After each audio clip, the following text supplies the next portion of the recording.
안녕하세요. 저는 한원주입니다. 올해 63이죠. 여수 중앙수산시장 2번 통로 안쪽 간판도 없는 건어물 가게를 운영합니다. 아침 6시면 문을 열고 저녁 7시면 닫았어요.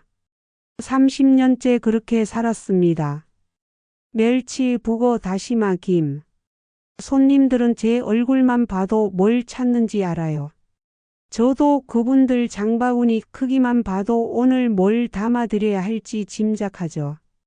시장 상인들은 저를 기록왕이라고 부릅니다. 장부를 하루도 빠뜨린 적이 없거든요. 누가 언제 뭘 샀는지, 외상은 얼마 남았는지, 작년 이맘때 멸치값이 얼마였는지, 노트 한 권이면 다 나와요. 기억력도 좋은 편이에요. 그래서 동네 어르신들이 저번에 내가 뭐 샀더라 하시면 제가 대신 말씀드리곤 했죠. 남편은 2년 전에 떠났습니다. 뇌졸 중이었어요. 병원에 실려간 지 사흘 만이었죠. 유품은 많지 않았습니다. 낡은 USB 하나, 묵은 노트 몇 권, 시장 지적도 4본. 정리할 마음이 안 나서 상자째 장롱 위에 올려뒀어요. 딸 서윤이는 그보다 훨씬 전에 사라졌습니다. 12년 전 산불 대피 중이었어요. 당시 14살. 학교에서 단체로 버스를 탔다가 혼란 속에서 행방이 묘연해졌죠. 경찰도 소방도 찾지 못했습니다. 실종 신고는 아직도 유효해요. 해마다 지역 추모식에 가서 이름 없는 명패 앞에 건어물 한 봉지씩 올립니다. 멸치를 좋아했거든요, 서윤이가. 요즘 시장이 흔들립니다. 재개발 이야기가 돌고 있어요. 시행사 사람들이 돌아다니며 조기 철거 동의서를 받아가죠. 상인회는 찬반으로 갈라졌습니다. 젊은 상인들은 보상금 받고 나가겠다 하고 나이 든 분들은 여기서 죽겠다고 버티세요. 저는 아직 결정을 못했어요. 가게를 떠나면 서윤이가 돌아왔을 때 절 못 찾을까 봐 두렵습니다. 어제도 그랬습니다. 장부를 정리하다가 서윤이 이름이 적힌 낡은 메모지를 발견했어요. 제 손글씨였죠. 서윤이 운동화 235, 겨울 점퍼 55 사이즈. 14살 치수였습니다. 지금 26이면 키도 더 컸겠죠. 어떤 얼굴이 됐을까? 가끔 시장 골목에서 젊은 여자들 뒷모습을 보면 심장이 쿵 내려앉습니다. 내일은 또 추모식 날입니다. 시청 문화홀에서 열려요. 공무원들, 유족들, 자원봉사자들이 모이죠. 저는 올해도 멸치 한 봉지를 준비했습니다. 포장도 정성껏 했어요. 하얀 한지에 묵은 막건으로 매듭 지었죠. 오늘 저녁 가게 문을 닫고 나오는데 골목 어귀에 시행사 차량이 서 있었습니다. 직원 2명이 제게 손짓을 했어요. 동의서 독촉이겠죠. 저는 못 본 척하고 지나쳤습니다. 발걸음을 재촉했어요. 가슴이 두근거렸습니다. 집으로 돌아와 멸치 봉지를 식탁 위에 올려놓았습니다. 창밖으로 바다 냄새가 들어왔어요. 여수 바다는 밤에도 소리를 냅니다. 물결이 방파제에 부딪히는 소리. 멀리서 배 기적 소리. 저는 그 소리를 들으며 매일 잠이 듭니다. 서윤아, 엄마는 여기 있다. 가게도 그대로 있고 내 방도 그대로야. 내가 돌아오면 멸치 볶아줄게. 내가 제일 좋아하던 거. 엄마는 기다릴 수 있어. 아직 포기 안 했어. 내일 추모식에서 또 너를 불러볼게. 혹시 아니 올해는 뭔가 달라질지. 추모식은 예년과 같았습니다. 시청문화홀 로비에 국화꽃이 놓였고 천장 스피커에서 조용한 음악이 흘렀어요. 유족들은 검은색 옷을 입고 명패 앞에 섰습니다. 저도 멸치 봉지를 들고 자리에 갔죠. 단상의 시장님, 소방서장님, 경찰서장님이 앉으셨습니다. 그 옆에 낯선 분들이 보였어요. 안내 책자를 펼쳐봤습니다. 광주지검 특별수사팀 참석이라고 적혀 있었죠. 시장 재개발 비리 수사 때문이라고 했어요. 묵념이 시작됐습니다. 고개를 숙였다가 슬쩍 들었어요. 검은 정장 차림의 일행이 눈에 들어왔습니다. 맨 앞에 선 여성이 목례를 하고 있었죠. 30대 후반쯤 돼 보였어요. 단정한 인상이었습니다. 그 순간 심장이 멎는 것 같았습니다. 여성의 왼쪽 목 뒤에 반점이 보였어요. 물결처럼 이어진 세 개의 점. 저는 그 모양을 알고 있었습니다. 서윤이 목 뒤에도 똑같은 반점이 있었거든요. 선천적인 거였죠. 손이 떨렸습니다. 멸치 봉지를 꽉 쥐었어요. 착각일 거라고 스스로를 다독였죠. 세상에 비슷한 반점을 가진 사람이 한둘이겠어요. 그런데 심장이 너무 빨리 뛰었습니다. 묵념이 끝나고 헌화가 시작됐습니다. 저는 멸치 봉지를 올리고 자리로 돌아왔어요. 앉아서도 계속 그 여성을 봤습니다. 옆 사람에게 물어보고 싶었지만 참았죠. 식순이 진행됐습니다. 인사말 경과 보고 추모사. 귀에 하나도 안 들어왔어요. 저는 계속 그 여성의 뒷모습만 봤습니다. 행사가 끝나고 다과 시간이 왔습니다. 사람들이 로비로 쏟아져 나왔어요. 저는 안내 책자를 다시 펼쳤습니다. 참석자 명단 페이지를 찾았죠. 유서영 광주지방검찰청 부부장검사. 이름 옆에 양력이 적혀 있었습니다. 서울대 법학과 사법연수원 수료, 미국 로스쿨 졸업, 조직범죄 전담. 화려한 이력이었어요. 사진도 실려 있었죠. 정면 사진이라 목 뒤는 안 보였습니다. 저는 로비 구석에 서서 그 여성을 찾았습니다. 다행히 사람들 사이에 보였어요. 누군가와 명함을 주고받고 있었죠. 저도 다가가고 싶었지만 발이 떨어지지 않았습니다. 실례합니다. 누군가 제 어깨를 툭 쳤어요. 돌아보니 시행사 직원이었습니다. 지난번에 가게 앞에서 봤던 사람이죠. 한은주 사장님 맞으시죠? 저희가 서류 보내드렸는데 확인하셨나요? 아직이요. 빠른 시일 내에 회신 부탁드립니다. 다른 분들은 다 동의하셨어요. 저는 대답하지 않았습니다. 시선은 여전히 윤서영 검사에게 가 있었죠. 직원이 제 시선을 따라갔어요. 아, 검사님들 오셨네요. 요즘 시끄럽잖아요, 재개발 관련해서. 근데 사장님, 저희는 떳떳합니다. 걱정 마세요. 직원은 명함을 건네고 갔습니다. 저는 명함을 주머니에 넣고 다시 윤서영 검사를 봤어요. 그런데 이미 사라진 뒤였습니다. 주변을 둘러봤지만 보이지 않았죠. 집으로 돌아오는 길이 멀게 느껴졌습니다. 버스 안에서 계속 생각했어요. 그 반점, 그 각도, 서윤이랑 똑같았어요. 하지만 윤서영 검사의 나이는 37이라고 적혀 있었죠. 서윤이가 살아있다면 26입니다. 11살 차이예요. 집에 도착해서 서랍을 뒤졌습니다. 서윤이 사진을 꺼냈어요. 14살 때 찍은 마지막 사진이었죠. 목 뒤 반점은 안 나왔지만 저는 그 위치를 정확히 알고 있었습니다. 왼쪽 목덜미 귀 아래 3cm 지점. 핸드폰을 꺼내 인터넷을 검색했습니다. 윤서영 검사. 기사가 여러 개 나왔어요. 조직범죄 수사, 경제사범 기소, 인권변호사 출신. 사진도 많았습니다. 정면 측면 단상 위 모습. 그런데 목 뒤가 나온 사진은 하나도 없었어요. 밤새 잠이 안 왔습니다. 천장만 바라봤죠. 혹시 정말 서윤이는 아닐까? 나이가 안 맞잖아요. 착각이에요. 그런데 가슴 속에서 뭔가 계속 끌어올랐습니다. 다음 날 아침 저는 결심했습니다. 확인해 보기로요. 일단 합법적인 방법으로요. 검찰청 민원실에 전화를 걸었습니다.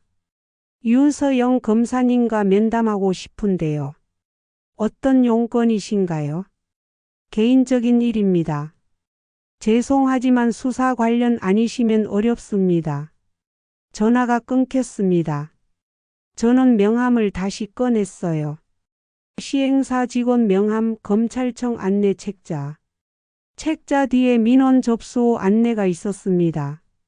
저는 노트를 펼쳤습니다. 3페이지 맨 위에 적었어요. 윤서영 광주지검 부부장검사. 목 뒤 반점 3개. 확인 필요. 일주일이 지났습니다. 저는 윤서영 검사에 대한 자료를 모았어요. 인터넷 기사를 프린트하고 인터뷰 영상을 봤죠. 법조 잡지에 실린 칼럼도 찾았습니다. 이상한 점을 발견했어요. 윤서영 검사의 과거 기록이 희박했습니다. 대학 입학 전 이력이 거의 없었어요. 고등학교 이름도 안 나오고 가족 관계도 언급이 없었죠. 기자들이 물어본 적이 있었는데 사생활은 밝히지 않는다고 답했다더군요. 해외 유학 시절 자료는 많았습니다. 미국 로스쿨 인권단체 활동 논문 발표. 그런데 그 이전은 텅 비어 있었어요. 마치 20살 이후부터 사람이 된 것처럼요. 검찰청에 다시 전화했습니다. 이번엔 민원 담당자였어요. 실종 가족 관련 정보 제공을 요청하고 싶습니다. 신원 확인 서류를 팩스로 보내주세요. 서류를 보냈습니다. 실종 신고 접수 중, 주민등록 등본, 딸 서윤이 사진. 답변은 사흘 뒤에 왔어요. 수사 보안상 면담 불가. 관련 정보 제공 어려움. 짧은 문자 한 통이었습니다. 저는 핸드폰을 꽉 쥐었어요. 왜 안 되는지 이유도 제대로 안 알려주더군요. 그 주 목요일 가게에 손님이 줄었습니다. 평소보다 반도 안 왔어요. 이상하다 싶어서 옆 가게 사장님께 물었죠. 오늘 무슨 일 있어요? 은주씨 못 들었어? 해람 디벨롭에서 조기 철거 동의하면 보상금 20% 더 준대. 근데 이번 주까지래. 다들 고민 중이야. 저한테는 그런 얘기 없었는데요. 은주씨 가게가 재개발 핵심 구간이잖아. 따로 협상하려나 봐. 오후에 시행사 직원 2명이 왔습니다. 이번엔 과장이라는 사람도 함께였어요. 사장님, 오늘 시간 좀 내주실 수 있으세요? 중요한 얘기가 있습니다. 가게 문을 닫고 근처 카페로 갔습니다. 직원은 서류 뭉치를 꺼냈어요. 사장님, 가게 위치가 중요합니다. 도로 확장 계획이 여기로 지나가거든요. 그래서 좀 더 나은 조건을 드리려고요. 조건이요? 보상금 30% 증액. 이주비 별도 지급. 그리고 새 상가 입주 우선권. 숫자가 적힌 종이를 밀었습니다. 제법 큰 금액이었어요. 보통 사람이면 혹할 만했죠. 대신 이번 주 안에 동의서에 서명하셔야 합니다. 늦으면 이 조건은 무효예요. 생각 좀 해보겠습니다. 사장님, 다른 분들은 다 동의하셨어요. 사장님만 남았습니다. 공사 일정이 늦어지면 위약금 조항이 발동돼요. 그럼 오히려 손해 보실 수 있어요. 위약금이라는 단어가 귀에 꽂혔습니다. 저는 서류를 다시 봤어요. 작은 글씨로 빼곡했죠. 이거 변호사한테 검토받아도 돼요. 물론이죠. 근데 시간이 별로 없으세요. 이번 주 금요일까지입니다. 집으로 돌아와 서류를 펼쳤습니다. 복잡했어요. 법률 용어 투성이었죠. 남편이 살아있었으면 물어봤을 텐데 이제 혼자였습니다. 저는 노트를 꺼냈어요. 윤서영 검사 자료 옆에 새 메모를 적었습니다. 재개발 시행사 마이너스 헤람 디벨롭. 조기 철거 압박. 위약금 조항 확인 필요. 밤에 인터넷으로 헤람 디벨롭을 검색했습니다. 회사 홈페이지에 들어갔어요. 연역 사업 실적 임원진. 쭉 내려가다가 손이 멈췄습니다. 주요 협력 병원 참사랑 의료재단, 세보험 산부인과 참사랑 의료재단. 어디서 들어본 이름이었어요. 기억을 더듬었죠. 그러다 떠올랐습니다. 12년 전 산불 때 임시 후송 병원 중 하나였어요. 심장이 두근거렸습니다. 우연일까요? 저는 재단 이름을 노트에 적었어요. 다음 날 상인의 모임이 있었습니다. 시장 회의실에 20명 정도 모였죠.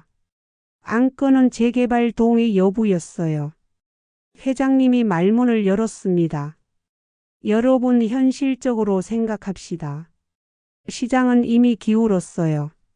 젊은 사람들 안 와요. 이 기회에 보상받고 나가는 게 낫습니다. 찬성하는 목소리가 많았어요. 하지만 몇 분은 반대했습니다. 여기서 30년 넘게 장사했는데 어디 가서 뭐 해요? 나이 먹은 사람들은 새 출발이 어렵습니다. 분위기가 팽팽했습니다. 그때 누군가 제 이름을 불렀어요. 은주 씨는 어떻게 생각해? 시선이 집중됐습니다. 저는 천천히 입을 열었어요. 저는 좀 더 알아보고 싶어요. 시행사 조건이 진짜 공정한지, 위약금 조항은 뭔지. 성급하게 결정하면 나중에 후회할 것 같습니다. 회장님 얼굴이 굳었습니다. 은주 씨 그런 식으로 나오면 다른 사람들 피해예요. 공사 일정 늦어지면 우리 모두 손해잖아요. 하지만 제대로 알아봐야죠. 은주 씨 혼자 고집 부리면 어떡해요? 말이 거칠어졌습니다. 저는 더 말하지 않았어요. 회의는 결론 없이 끝났죠. 집으로 돌아오는 길 누군가 저를 따라왔습니다. 뒤돌아보니 시행사 직원이었어요. 사장님 회의 결과 안타깝네요. 무슨 말씀이세요? 사장님 때문에 다른 분들 보상금이 줄어들 수도 있어요. 그럼 원망 듣겠죠? 협박처럼 들렸습니다. 저는 빨리 걸음을 옮겼어요. 그날 밤 노트를 다시 펼쳤습니다. 윤서영 검사, 재개발 시행사, 참사랑 의료재단. 세 개의 이름을 동그라미로 묶었어요. 뭔가 연결되는 느낌이 들었습니다. 저는 병원 의무 기록을 열람해 보기로 마음먹었습니다. 서윤이 혈액형 선천 반점 유전 정보. 12년 전 기록이 남아있을 거예요. 그걸 확인하면 윤서영 검사와 비교할 수 있을 겁니다. 하지만 방법을 몰랐어요. 병원은 개인정보를 쉽게 안 줍니다. 검찰청도 막혔고 재개발 압박은 심해지고 저는 창밖을 봤습니다. 어두운 바다가 보였어요. 파도 소리가 들렸죠. 혼자라는 게 이렇게 무섭구나 처음 느꼈습니다. 기적처럼 면담 기회가 왔습니다. 검찰청에서 연락이 온 거예요. 민원인 한은주 단독 면담 가능. 수요일 오후 2시. 가슴이 뛰었습니다. 드디어 윤서영 검사를 만날 수 있다니. 저는 준비했어요. 서윤이 사진, 실종 신고서, 반점이 찍힌 옛날 병원 기록. 봉투에 차곡차곡 넣었죠. 수요일 아침 일찍 광주로 갔습니다. 검찰청 건물은 컸어요. 경비 검색대를 지나고 민원실로 갔죠. 접수대에 이름을 말했습니다. 한은주입니다. 오후 2시 면담 예약했어요. 직원이 컴퓨터를 확인했습니다. 그러더니 봉투 하나를 건넸어요. 이거 먼저 읽어보시고 서명하세요. 봉투를 열었습니다. A4 용지 한 장이 들어 있었어요. 제목이 눈에 확 들어왔죠. 가족 사칭 및 사기 행위 경고문. 손이 얼어붙었습니다. 내용을 읽었어요. 최근 공직자를 대상으로 허위 가족 관계를 주장하며 금품을 요구하는 사례가 증가하고 있습니다. 검찰은 이러한 행위를 엄중히 처벌할 것이며 면담 시 녹음 녹화가 진행됩니다. 허위 진술 시 무고죄로 고발될 수 있음을 알려드립니다. 무릎에 힘이 풀렸습니다. 저를 사기꾼 취급하는 거였어요. 아직 한마디도 안 했는데 벌써 의심부터 하고 있었죠. 서명 안 하시면 면담 불가능합니다. 직원의 목소리가 차가웠습니다. 저는 떨리는 손으로 서명했어요. 이름을 쓰는데 글씨가 삐뚤어졌죠. 대기실로 안내됐습니다. 좁은 방이었어요. 의자 4개, 테이블 하나. 천장에 CCTV가 달려 있었습니다. 저는 구석 의자에 앉아 봉투를 꽉 쥐었어요. 30분을 기다렸습니다. 문이 열리고 여성이 들어왔어요. 윤서영 검사가 아니었죠. 비서관이라고 소개했습니다. 검사님은 급한 수사건으로 자리를 비우셨습니다. 제가 대신 말씀 듣겠습니다. 직접 만나고 싶은데요. 불가능합니다. 말씀하세요. 저는 봉투를 꺼냈습니다. 서윤이 사진을 펼쳤어요. 제 딸입니다. 12년 전에 실종됐어요. 유서영 검사님 목 뒤에 반점이 있던데 제 딸도 똑같은 반점이 있었습니다. 혹시 확인해 주실 수 있나요? 비서관은 사진을 흘끗 보고 노트북을 켰습니다. 뭔가 타이핑하더니 고개를 저었어요. 유서영 검사님 출생 기록 확인했습니다. 1988년생, 서울 출생, 부모님 성함까지 다 나와 있어요. 따님과는 나이도 안 맞잖아요. 그래도 반점이요. 목 뒤 반점 3개가. 우연의 일치입니다. 검사님께 누가 될 수 있는 발언은 자제해 주세요. 차가운 목소리였습니다. 저는 병원 기록을 꺼냈어요. 그럼 유전자 검사라도 해 주실 수 있나요? 비용은 제가 낼게요. 민원인께서 이해를 못 하시는 것 같은데 이건 사생활 침해입니다. 더 이상 이런 식으로 접근하시면 법적 조치 취하겠습니다. 비서관이 일어섰습니다. 면담은 10분도 안 돼서 끝났어요. 저는 멍하니 앉아 있었죠. 나가주세요. 밖으로 나왔습니다. 복도가 길게 느껴졌어요. 사람들이 스쳐 지나갔죠. 아무도 저를 안 봤습니다. 건물 밖으로 나왔을 때 다리에 힘이 풀렸습니다. 벤치에 주저앉았어요. 손에 든 봉투가 초라해 보였죠. 서윤이 사진, 실종 신고서, 병원 기록. 아무 소용없었습니다. 여수로 돌아오는 버스 안에서 핸드폰이 울렸습니다. 상인회 회장님이었어요. 은주 씨 소문 들었어? 은주 씨가 검찰청까지 가서 검사한테 돈 달라고 했다던데. 뭐라고요? 시행사 쪽에서 그렇게 말하더라고. 허위 유언장 만들어서 협박한다나 뭐라나. 은주 씨 설마 그런 거 아니지? 아니에요. 그런 적 없어요. 그래도 소문이 도는데 어떡해. 우리 상인의 이미지에도 안 좋아. 전화가 끊겼습니다. 저는 핸드폰을 내려놨어요. 가슴이 답답했죠. 집에 도착해서 거울을 봤습니다. 63살 여자가 거기 있었어요. 주름진 얼굴, 힘없는 눈. 저게 나구나 실감했습니다. 다음 날 가게를 열었는데 손님이 없었습니다. 평소 오시던 단골 손님들도 안 오셨어요. 점심때가 지나도 조용했죠. 옆 가게 사장님이 슬쩍 다가왔습니다. 은주 씨 요즘 무슨 일 있어? 소문이 안 좋던데. 그냥 오해예요. 그래도 조심해. 시행사 쪽에서 은주 씨 타깃으로 잡은 것 같아. 오후에 병원에서 전화가 왔습니다. 지난주 받은 정기 검진 결과가 나왔다고요. 병원에 갔더니 의사 선생님 표정이 심각했어요. 심장에 부정맥이 있고 심근이 약간 비대해졌어요. 스트레스 받으시면 안 됩니다.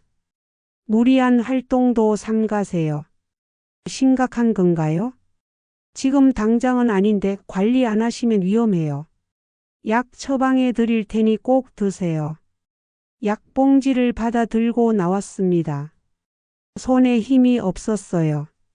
봉지가 바닥에 떨어졌죠. 주워 담으면서 눈물이 났습니다. 집으로 돌아와 소파에 앉았습니다. TV를 켰다가 껐어요. 아무것도 하기 싫었죠. 그냥 앉아서 창밖만 봤습니다. 사기꾼, 협박범, 재개발 방해자. 제가 그런 사람이 됐어요.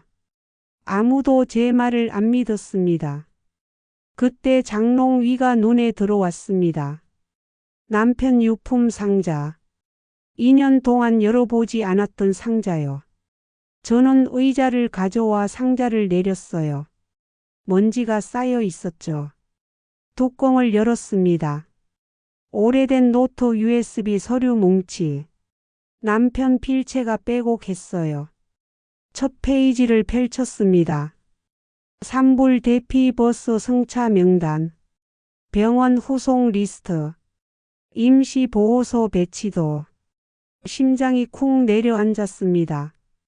남편이 이걸 조사했었구나. 혼자서. 저 몰래. 노트를 한 장씩 넘겼습니다. 남편의 손글씨가 가지런했어요. 날짜별로 정리돼 있었죠. 2013년 4월 15일. 산불 발생. 대피버스 3대 출발. 1번 버스 마이너스 중앙초등학교, 2번 버스 마이너스 서여수중학교, 3번 버스 마이너스 미천중학교. 서윤이는 미천중학교 학생이었습니다. 3번 버스를 탔어야 했죠. 다음 페이지에 승차 명단이 적혀 있었어요. 학생 이름 옆에 체크 표시가 있었습니다. 서윤이 이름에는 X표가 쳐져 있었어요. 미탑상. 행방불명. 손이 떨렸습니다. 계속 넘겼어요. 임시보호소 명단. 참사랑의료재단 후송 아동 17명. 이름 미상 2명. 참사랑의료재단. 재개발 시행사와 연결된 그 재단이었습니다. 남편도 그걸 알고 있었던 거예요. 다음 페이지에는 병원 이름이 나열돼 있었습니다. 세봄산부인과 마이너스 임시 후송 아동보호. 보호자 불명 3명. 입양재단 연계. 입양. 그 단어가 눈에 꽂혔습니다. 저는 노트를 더 빨리 넘겼어요. 중간쯤에 찢어진 페이지가 있었죠. 누군가 일부러 뜯어낸 것 같았어요. 남은 부분에 메모가 보였습니다. 물결 3점 반점. 왼쪽 목 뒤. 어형 RH. 이혼 보호자 불명. 임시 성범 변경 2013년 6월. 숨이 멎었습니다. 윤. 서윤이의 윤일까요? 아니면 다른 윤일까요? 성범 변경은 뭘 의미하는 걸까요? USB를 꺼냈습니다. 노트북에 꽂았어요. 파일이 몇 개 들어 있었죠. 엑셀, PDF, 사진. 하나씩 열어봤습니다. 첫 번째 파일은 재개발 1차 시도 관련 내부 문건이었어요. 2013년 산불 직후 추진됐던 사업이었죠. 시행사 이름이 나와 있었습니다. 헤람디벨롭. 지금 저를 압박하는 그 회사였어요. 문건을 읽으면서 소름이 돋았습니다. 재개발 명분으로 재난 복구를 내세웠더군요. 산불 피해 지역을 빠르게 정비한다는 명목이었죠. 그런데 실제로는 시장 상권을 통째로 삼키려는 계획이었습니다. 두 번째 파일은 병원과 재단 관계도였어요. 참사랑의료재단이 중심에 있었고 여러 병원 보육원 입양기관이 가지처럼 뻗어 있었죠. 헤람디벨롭도 한쪽에 연결돼 있었습니다. 후원 기업이라고 표시돼 있었어요. 세 번째 파일을 열었을 때 심장이 멎는 줄 알았습니다. 사진이었어요. 흐릿한 복사본이었지만 알아볼 수 있었죠. 미등재 아동 임시 후속 명단. 표 형식이었습니다. 이름, 나이, 특징, 후송병원. 그중 한 줄에 밑줄이 그어져 있었어요. 이름 미상, 추정 13-14세, 왼쪽 목, 뒤 반점 3개, 세보험산 부인과 후송. 저는 화면에 얼굴을 가까이 댔습니다. 옆에 손글씨 메모가 있었어요. 남편 필체였죠. 서윤이 가능성 80%. 확인 필요. 눈물이 쏟아졌습니다. 남편은 알고 있었어요. 서윤이가 어디로 갔는지, 누구 손에 넘어갔는지. 그런데 왜 저한테 말 안 했을까요? 노트 마지막 페이지를 펼쳤습니다. 날짜가 적혀 있었어요. 2023년 1월. 남편이 쓰러지기 한 달 전이었죠. 재단 이사장 만남 예정. 1월 20일 오전 10시. 진실 확인 필요. 은주에게 말할 것. 그 다음은 공백이었습니다. 1월 20일 이후 기록이 없었어요. 아마 그 무렵 쓰러지셨을 겁니다. 뇌졸중으로 말도 못하게 되셨죠. 사흘 만에 돌아가셨고요. 저는 노트를 가슴에 안았습니다. 당신 혼자 이 무거운 짐을 지고 있었구나. 저한테 말 못하고 떠났구나. 소파에 앉아 한참을 울었습니다. 소리 없이요. 눈물만 주르륵 흘렀죠. 남편 얼굴이 떠올랐어요. 마지막 순간 병상에서 제 손을 꽉 쥐던 모습. 뭔가 말하려고 입술을 떼셨지만 소리가 안 나왔죠. 저는 그저 괜찮아요, 쉬세요 라고만 했어요. 알려주려고 했던 거구나. 서윤이 이야기를. 밤이 깊었습니다. 저는 노트와 USB를 다시 정리했어요. 이제 혼자가 아니었습니다. 남편이 남긴 기록이 있었죠. 단서가 있었어요. 참사랑의료재단, 세봄산부인과, 헤람디벨롭, 그리고 윤서영. 이 퍼즐을 맞춰야 했습니다. 남편이 못다 한 일을요. 저는 노트 맨 뒷장에 새 메모를 적었습니다. 재단 이사장 찾기, 입양 경로 확인, 신분 세탁 가능성. 창밖으로 동이 트고 있었습니다. 바다가 조금씩 밝아졌어요. 저는 일어나 세수를 했습니다. 거울 속 제 얼굴이 달라 보였어요. 어제보다 단단해진 것 같았죠. 서윤아, 엄마가 찾을게. 아빠가 시작한 일 엄마가 끝낼게. 마이너스 마이너스 마이너스. 해시태그 파트 6 반전. 참사랑의료재단 홈페이지를 열었습니다. 화려했어요. 생명을 살리는 나눔, 희망을 주는 봉사. 사진도 많았죠. 이 사장이 고아원 방문하는 모습, 장학금 전달하는 장면. 이 사장 이름은 정윤호. 60 중반쯤 돼 보였어요. 양력이 길었습니다. 의사 출신, 사회사업가, 각종 포상. 그런데 뭔가 어색했어요. 너무 깔끔했죠. 흠 하나 없는 이력서 같았습니다. 저는 재단 사무실 주소를 확인했어요. 여수 시내에 있었죠. 차로 30분 거리였습니다. 다음 날 아침 일찍 나갔습니다. 재단 건물은 깨끗했어요. 3층짜리 사무실이었죠. 1층 로비에 안내판이 있었습니다. 참사랑의료재단 -2층, 새봄산부인과 -3층. 같은 건물이었어요. 재단과 산부인과가요. 저는 2층으로 올라갔습니다. 유리문 너머로 사무실이 보였어요. 직원 몇 명이 일하고 있었죠.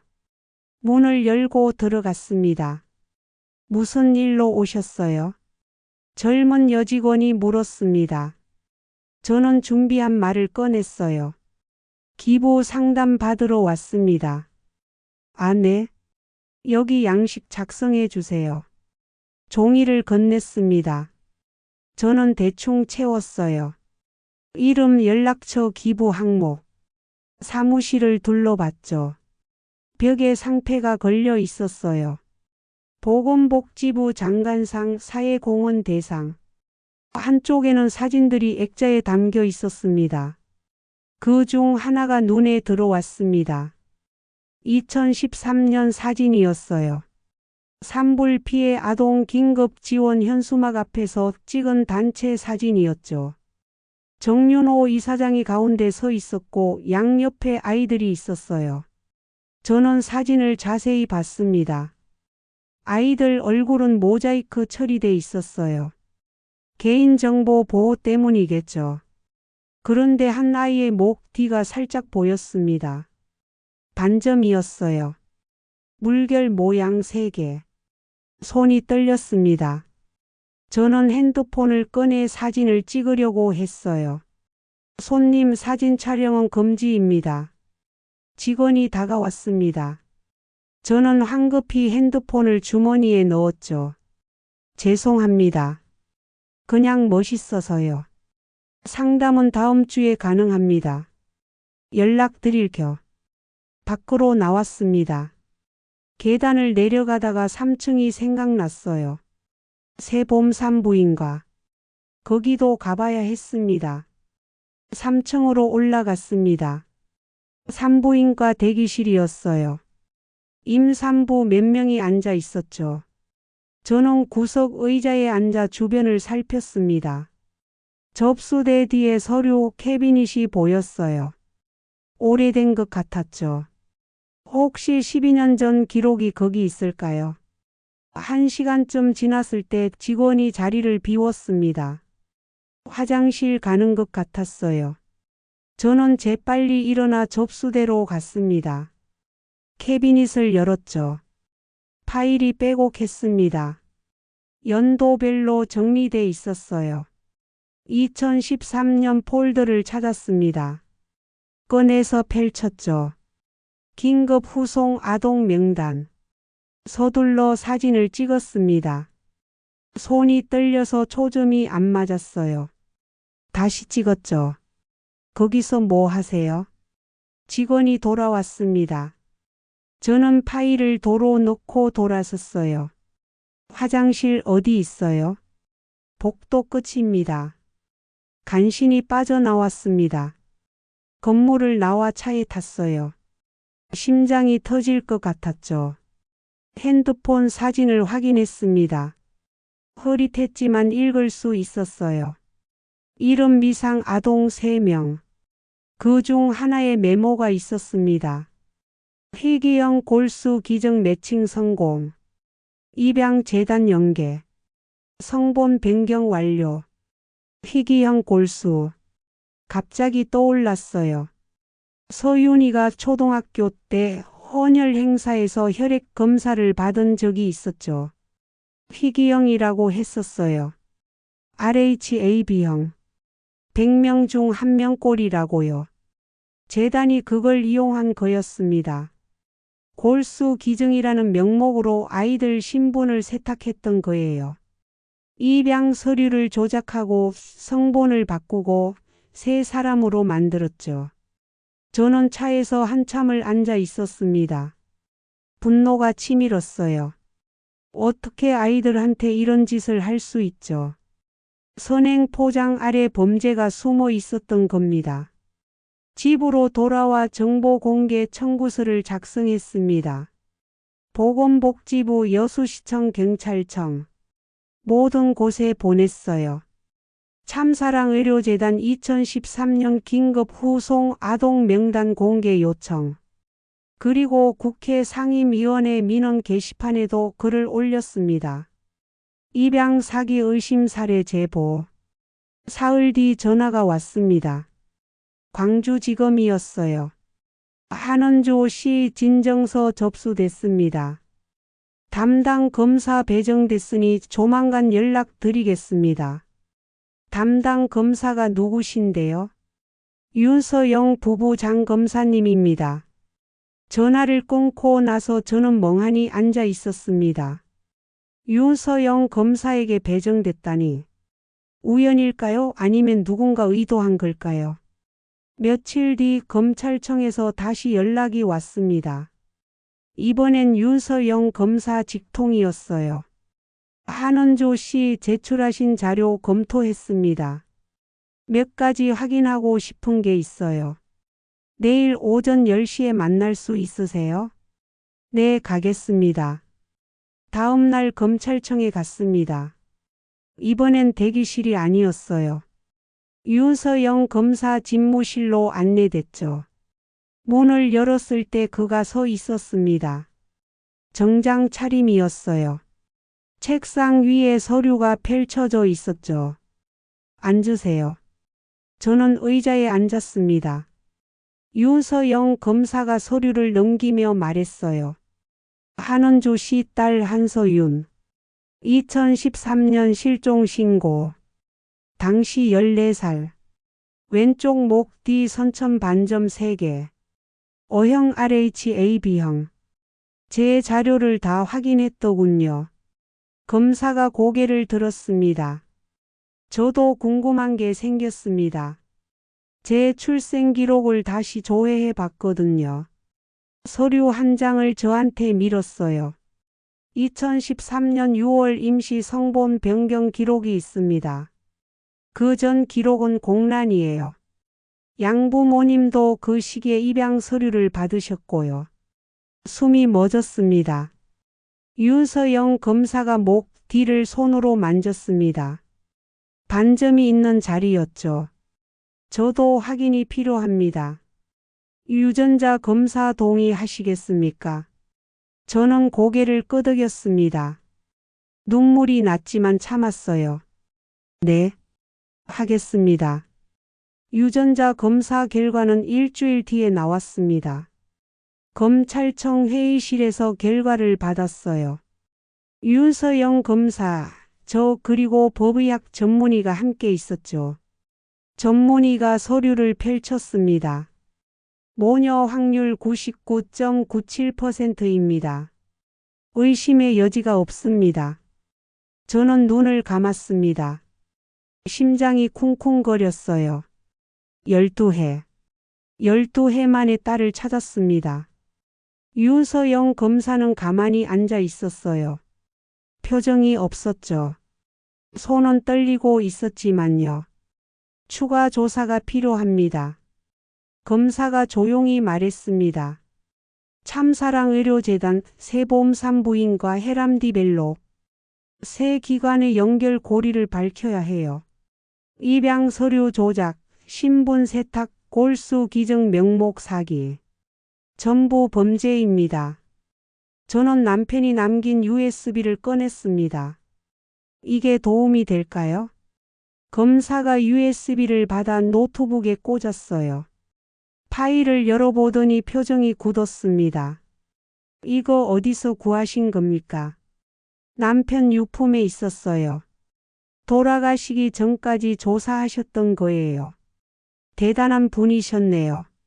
이 자료면 충분합니다. 검사는 즉시 특수부에 연락했습니다. 긴급 사건 이첩 요청. 조직적 입양 사기 및 신분 세탁 의혹. 이틀 뒤 압수수색이 시작됐습니다. 참사랑의료재단 세보험산부인과 헤람디벨롭 본사. 동시다발적으로 진행됐죠. 뉴스에도 나왔어요. 의료재단 입양 비리 의혹 검찰 전격 수사. 상인회에서도 연락이 왔습니다. 회장님이었어요. 은주씨 미안해. 우리가 오해했어. 은주씨 말이 맞았네. 괜찮아요.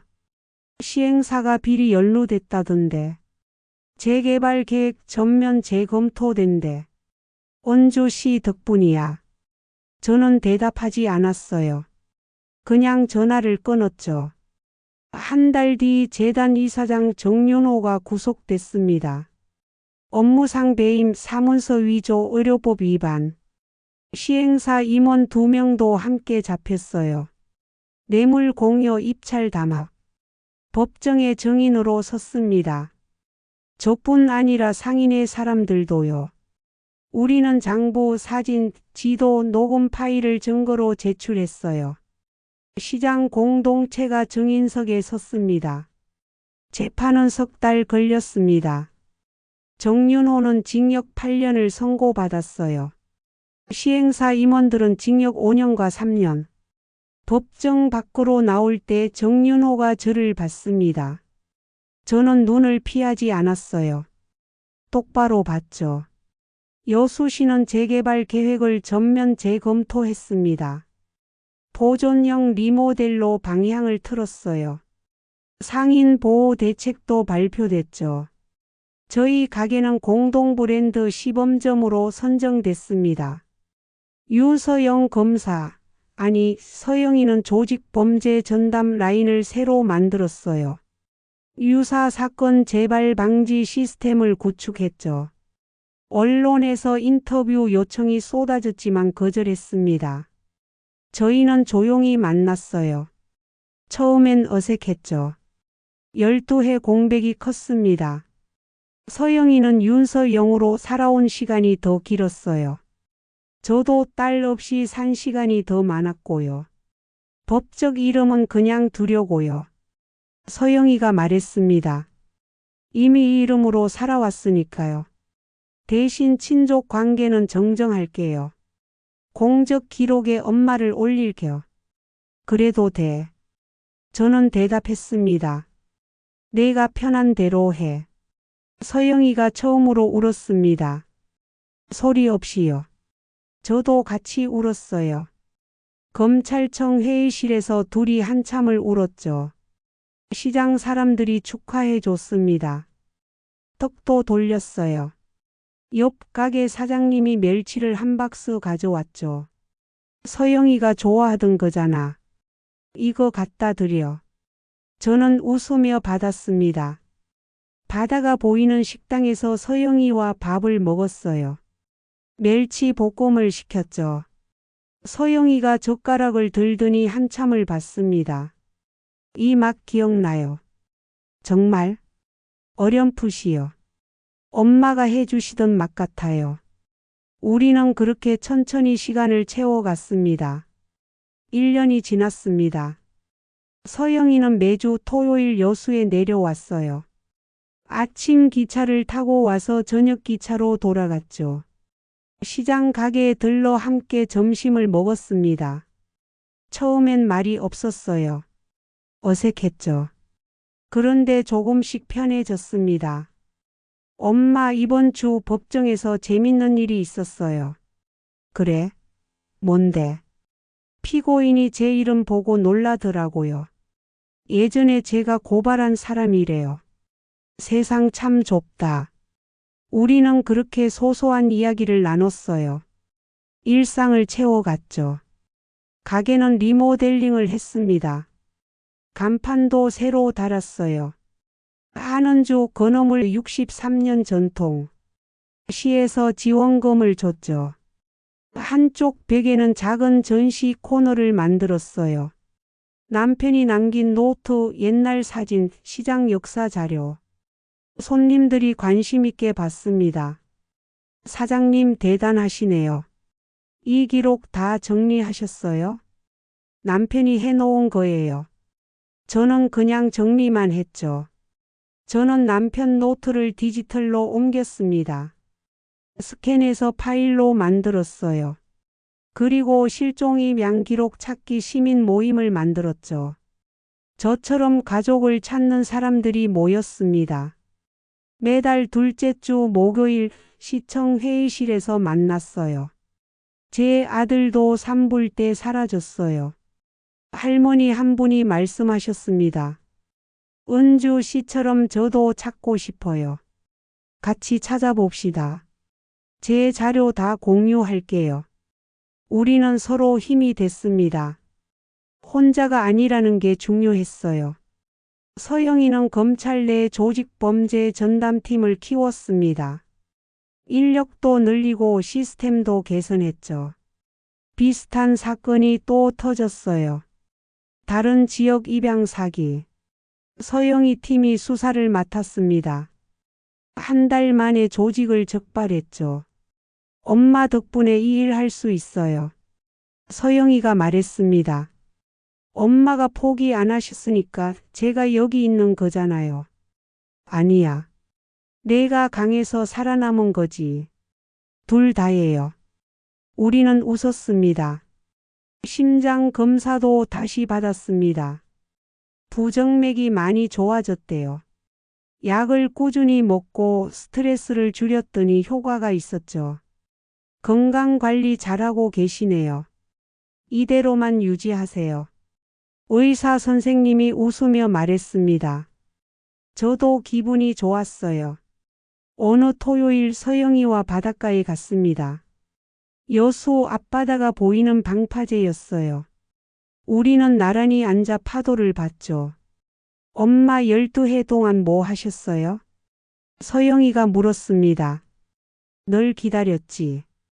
가게 지키고 장부 쓰고 추모식 가고. 외롭지 않으셨어요?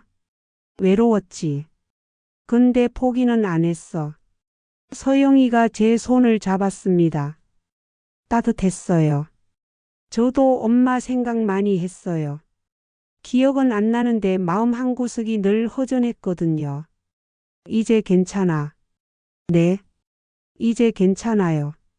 우리는 한참을 그렇게 앉아 있었습니다. 바람이 불었어요. 바다 냄새가 났죠. 멸치, 미역, 소금. 여수의 냄새였습니다. 집으로 돌아와 저녁을 먹었어요. 멸치볶음, 미역국, 김구이. 서영이가 밥을 2그릇 먹었죠. 엄마 다음 주에도 올게요. 그래. 기다릴게. 서영이가 기차를 타러 갔습니다. 저는 집에 돌아와 노트를 펼쳤어요. 새 페이지에 오늘 날짜를 적었죠. 2025년 10월. 서영이와 바닷가. 손 잡음. 밥 2그릇. 작은 기록이었지만 소중했습니다. 이 순간들이 쌓여서 우리가 되는 거니까요. 창밖으로 바다가 보였어요. 달빛이 수면에 반짝였죠. 저는 노트를 덮고 불을 껐습니다. 내일 또 가게 문을 열겠죠. 손님을 맞고 멸치를 팔고 장부를 쓸 겁니다. 서영이는 광주에서 사건을 맡겠죠. 범죄자를 잡고 피해자를 돕고 정의를 세울 거예요. 우리는 각자의 자리에서 살아갈 겁니다. 하지만 이제 혼자가 아니에요. 잃어버린 것들보다 되찾은 것들이 더 크니까요. 바다의 리듬 속에서 저는 잠이 들었습니다. 편안하게요.